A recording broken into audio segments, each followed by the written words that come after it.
Alright, this is Vegeta8259 once again, and today I'm going to be doing a special review. This is my custom SD Sazabi. Now, you might recognize this kit because it used to be the SD Shibai Sazabi that I got a couple of weeks ago and already reviewed.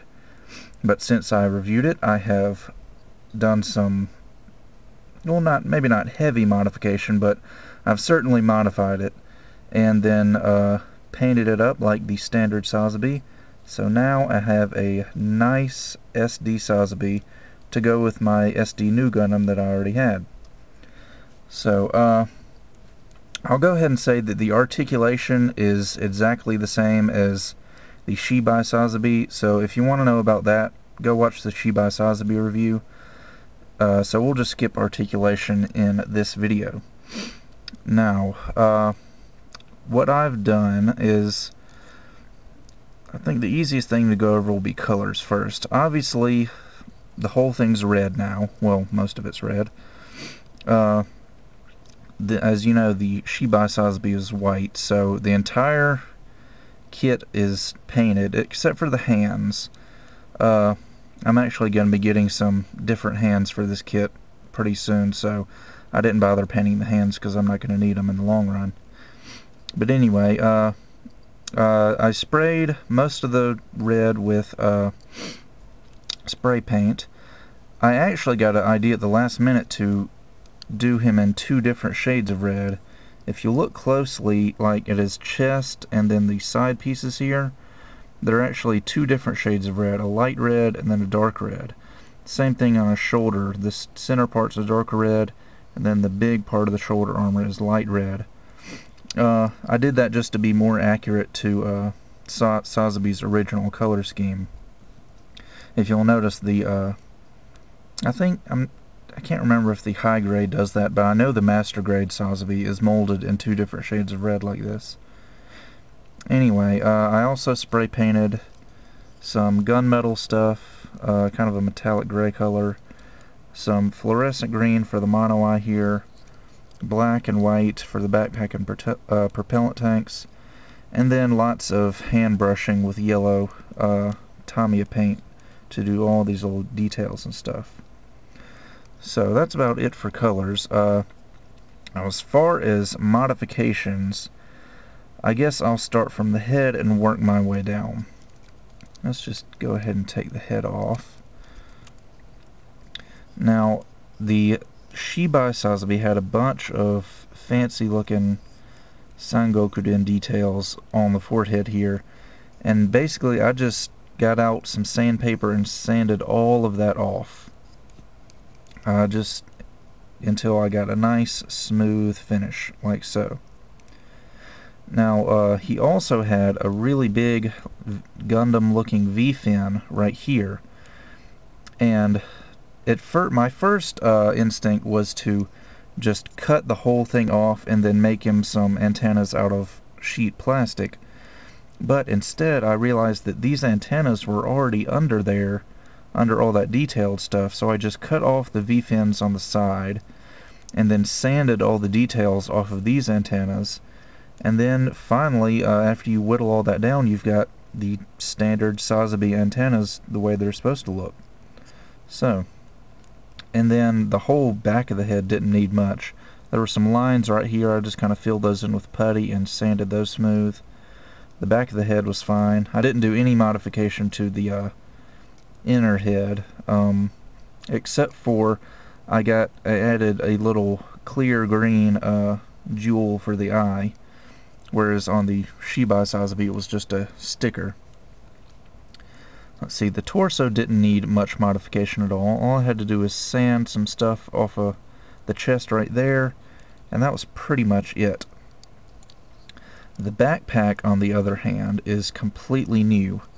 Remember my last I got a package today video where I got the old crappy version of SD Sazabi? Well, I got him because I needed his weapons and his backpack for my custom Shibai Sazabi. As you can see, I think you can tell why I didn't use this one, because for one, he's a lot smaller, and for two, he's just not very good looking. So, as you can see, he has no backpack because the backpack is right here.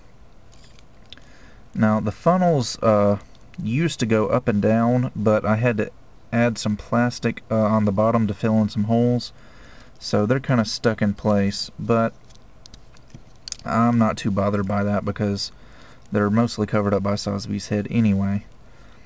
But I made him some custom propellant tanks out of some brass rods, or brass tubes rather, and then put some putty in the ends and sanded it off to a nice little dome. The propellant tanks still go up and down. Anyway, the skirt armor needed very, very little modification. In fact, the back skirts and side skirts are... well, no, yeah, there were some little details on the edge of the side skirts. I sanded that off. There was a little, not really a peg, but like a little fin right here on the crotch that was used to connect, let's see, this piece on Shibai Sazabi, and I just clipped that off and added some little plastic squares to do the thrusters that are supposed to be there on Sazabi. So that's all I did on the front skirts. The shoulder armor had a lot of details around the edge right here, and while I was sanding off those, it was kind of unavoidable. I had to sand off these lines right here as well. So I just sanded those lines off and then took some really thin strips of plastic and glued those onto a shoulder and just kind of had to replace them. So, and then on the inside I had a little pack of thrusters, like various square and round different thruster shapes. I just glued that up inside his shoulder and then painted it metallic gray. For this piece of armor right here with the 3 thrusters in the middle, there was some, again, little frilly detailed stuff on the edge.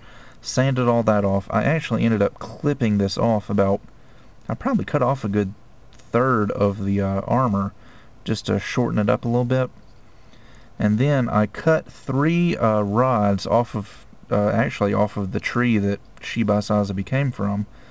Just cut them off, sanded the edges to get them smooth, and then glued them up under this little piece of red armor here.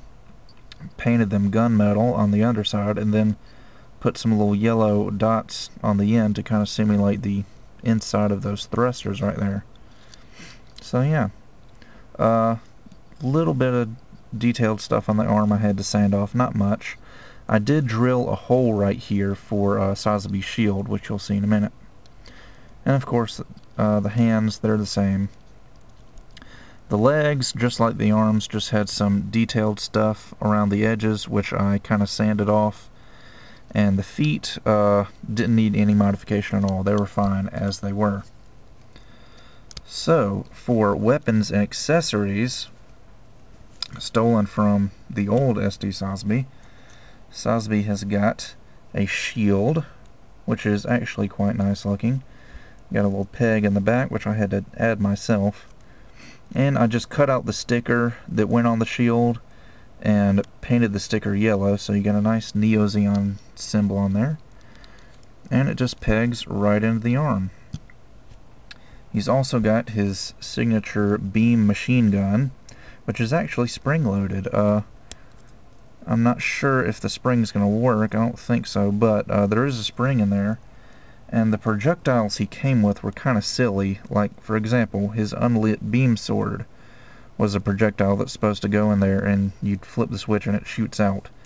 He came with a hand, and he came with Sazabi's cockpit. Just really weird stuff that wouldn't normally shoot out of a beam machine gun, but oh well. So I decided just to display it without anything stuck in the end. Although it's a little bit loose in this hand, so it kind of comes out a little bit. I'm hoping the other hands I get for him will be a little tighter. He also comes with a beam saber, the unlit beam sword you saw earlier, and I forgot one of his weapons. He comes with one funnel, which again was supposed to be a projectile that came out of his spring-loaded gun, but I just left off the peg in the back, so Now it's just a normal funnel. He also comes with his signature beam sword, which is all one piece. I had to paint all the yellow and the red and the metallic gray here, but it's actually pretty nice looking for being so simple. And if you'll excuse me, I'll come back and get the other weapon. I forgot his beam Tomahawk. So yeah, he's got pretty much every weapon he could want, although he technically should have 2 beam sabers. But yeah, this has actually been a really fun project, and I'm really satisfied with it.